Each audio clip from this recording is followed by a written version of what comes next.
In today's video, every single team will essentially lose their best player. Recently, I turned every team's worst starter into a 99 overall, so let's do the exact opposite. So on the Minnesota Vikings, Dalvin Cook, who used to be a 95 overall, is now down to a 0, aka 12, because they don't let you go lower than that. A huge part of their offense is gone. Madison has to step up. He thrives in that role in real life, man. One of the best handcuffs in fantasy, but yeah, they still have a good passing offense, so they might not be affected as much as some other teams. Like, for instance, King Henry and the Titans, man. They're gonna miss him a lot in this experiment. He goes from a 97 to a 12. The Texans are gonna lose Laramie Tunsil, their left tackle. Gonna be up to Stingley and some of these other guys to help get them to the playoffs. The Steelers lose the DPOY. TJ Watt is no longer a 96. Luckily for them, they made some nice changes in the offseason. Miles Jack. Their front seven still stacked with Hayward and Tuitt, so they might be okay. The Seahawks lose Jamal Adams after they already lost Russell Wilson, man. It's just when it rains, it pours. It's like the Saints never had the Honey Badger to begin with. In this experiment, he's not going to play a single snap for him. Mandrews is no longer a starter for the Ravens. He used to be a 93. Now he's the lowest overall on the team. There was a tie on the Rams, okay? We had Donald and Ramsey, both 99. But I think everyone can agree that Donald is better. So he's the one we went with. And now he's not going to be a factor, man. That's going to be huge. The Raiders don't get to use Devontae. That's unfortunate, but their offense is still really good, so we'll see how much of an impact that has. The Patriots lose Devin McCourty, one of the best safeties in the league for the last, I don't know, decade. The Panthers no longer have CMC, but in Madden, he's always healthy, okay? And he always has great seasons, so they're going to miss him a lot. The Packers without Aaron Rodgers, though, this is where these teams are going to really struggle. I mean,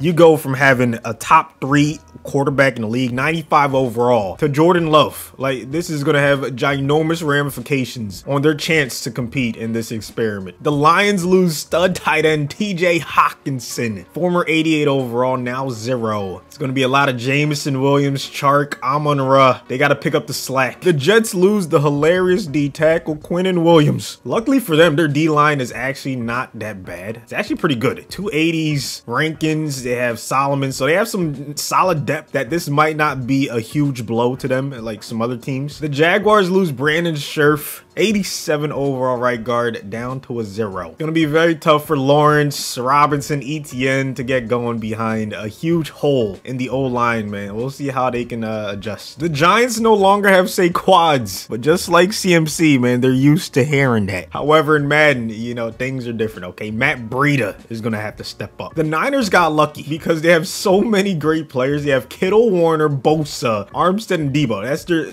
new top 5. They're losing Trent Williams, the best left tackle in the league, which sucks. And now you have 3 guys in the 60s starting on your O-line. The Commanders lose Jonathan Allen, former 93 overall. Great player, but I don't think this is as big of a loss as we think it is because they still have Chase Young, still have Montez Sweat, Daron Payne, one of the best D tackles. They're gonna be fine. Casey Hayward on the Falcons goes from a 90 to a 0, man. That's a huge loss for them. Would have been nice to see him and Terrell just lock down opposing wide receivers, but now it's just Terrell. If we did this at the start of Madden 22, I'm pretty sure the Eagles would be losing Fletcher Cox, but he had a down season, so he's not even the top 3 highest on the Eagles, which means Jason Kelce goes from a 91 to a 0 overall, man. We lose our starting center. Tyreek goes from the fastest player in the league to tied for the slowest. And the Dolphins lose a 96 overall player. The Cowboys obviously lose someone on their O-line. Zach Martin goes from a 98 to a 0. That's crazy. You lose probably the best guard in the league. You still have one of the best left tackles. You have a pretty good quarterback, running back duo. Defense does young talent, Parsons and Diggs. So I think the Cowboys can overcome this. We'll see.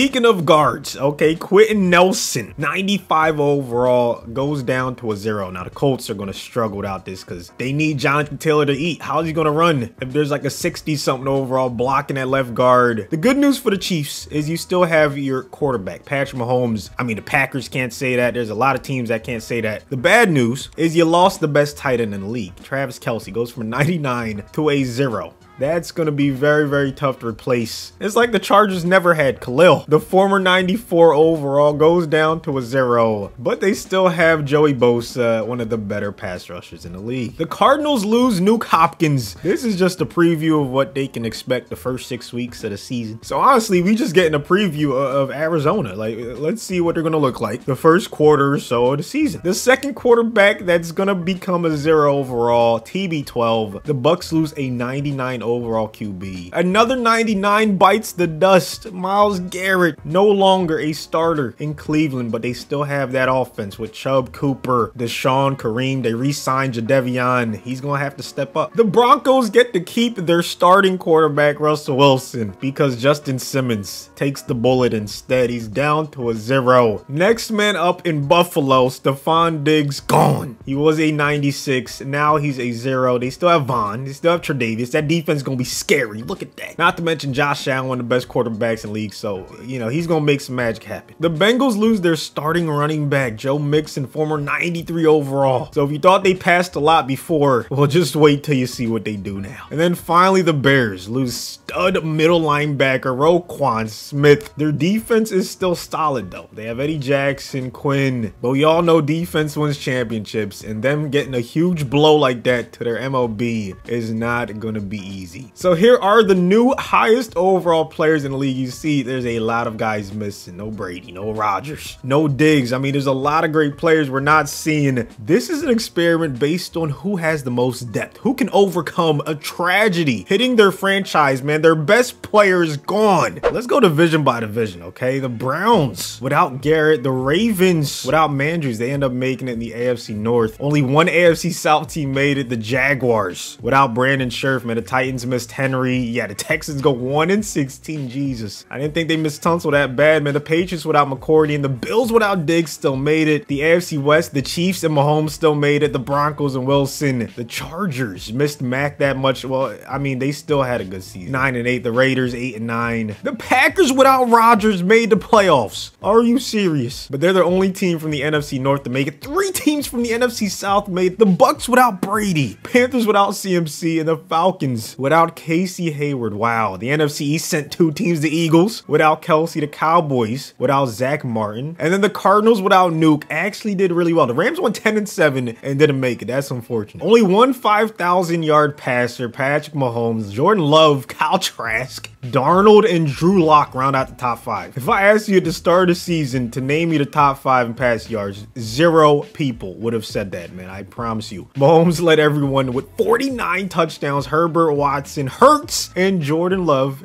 round out the top 5. Let's see who had the most interceptions. Kirk Cousins threw more picks than touchdowns. That's what happens when you don't have a running game to take the pressure off you, man. Mills, Mac Jones, Wilson, and Trubisky all had 15+. Taylor had the most rushing yards, 1,800. Even with the no Quentin Nelson, he still was able to eat, man. Chubb, Jones, Zeke, and Montgomery. And then touchdowns, Taylor, Kamara, Eckler tied for the most, and then Jones and Fournette all had 17. Receiving wise, Evans was able to produce without the GOAT. Maybe he really is that guy, man. As a future Hall of Famer, he keeps it up. Cobb, Allen, Ridley, even though he shouldn't be there, he's what it is. And then Cooper Kupp round out the top 5. So Madden actually let Cooper Kupp get a lot of yards this time. For once, Rondale led everyone with 15 touchdowns. Boyle stepping up for Mandrews. Everett, Higgins, and then CeeDee Lamb had the most touchdowns in the league. And then last but not least, Evans had the most receptions. Noah Gray stepped into Kelsey's role quite nicely. Then he had Michael Thomas, Cobb, and Kyle Pitts as the top 5 in receptions. But of course, there were some defensive players that we took out of the league. So let's see who led everyone. Tags for loss. Chase Young was second behind Landry. Hassan Reddick on the Eagles. Quinn and Jordan in the top 5. Sacks, we had Chandler Jones and Ingram tied for the most. Buckner in third. Chase Young had a great season. And then Marcus Golden on the Cardinals. Interceptions, Derwin James, Jordan Lewis, Desmond King, Murphy Bunting, and Bolton on the Chiefs. All had 5+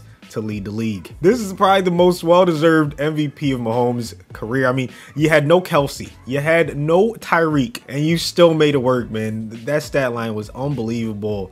These are the rest of the top 10. OPOY in the AFC goes to Mahomes. DPOY goes to Jerome Baker on the Dolphins. His teammate Ingram was second. Talk about a great season, man. NFC DPOY went to Chase Young. That's what I was expecting. His stats were unbelievable. OPOY goes to Kyler. Not only did Mahomes have a phenomenal regular season, he led his team to the Super Bowl. They're going to be facing the Cowboys, who I thought would still have a good season. Martin's incredible, but their O-line was still pretty decent. But yeah, man. This is how the playoffs played out. Let's see who ends up taking home the Lombardi. Cowboys have ball first in overtime. That gives it right to the Chiefs. L'Jarius Sneed with the huge INT.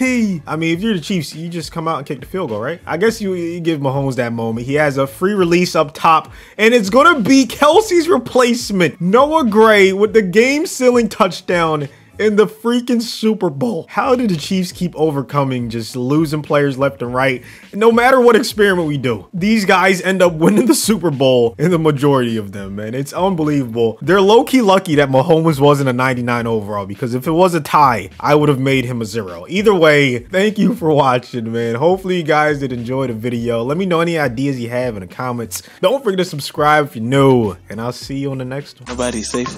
Came from Memphis, we fresh out the gate. And I look like I came from LA. From New Jersey, I look like LA. I'm a water, I'm from in LA. I'ma get it, it's mine for the tape. Ride the baby when I'm out of state. Coulda beat, almost got me a case. Go Olympic, I'm winning the race. 911 cause I'm killing the game. Talking crazy, I'm going insane.